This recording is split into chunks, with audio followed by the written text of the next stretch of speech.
alegres. Eu vou tomar a liberdade de ler um texto do Vinícius de Moraes, que não é de TDA, mas é em homenagem tanto à nossa sala aqui. É uma sala séria, que todo mundo aqui tem nota boa. E espero que no final do semestre agora, todo mundo esteja interagindo, porque no começo do semestre não estava muito não, mas agora tá. Ah, eu senti uma alfinetada aí. Por que você olhou pra mim? Um dia a maioria de nós irá se separar. Sentiremos saudade de todos, as conversas jogadas fora, as descobertas que fizemos, os sonhos que tivemos, os tantos rios e momentos compartilhados. Saudades até dos momentos de lágrima, de angústia, das vésperas do final de semana, dos finais de ano, enfim, do companheirismo vivido. Sempre pensei que as amizades continuassem para sempre. Hoje não tenho mais tanta certeza disso.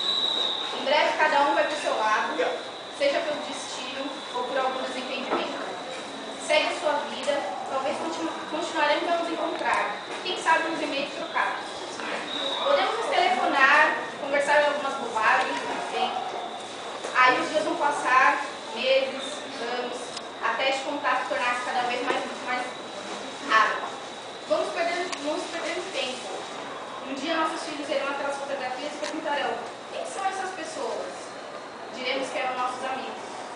E isso vai doer tanto, eu não falo. Foram meus amigos, foi o tempo que vivi os melhores anos da minha vida.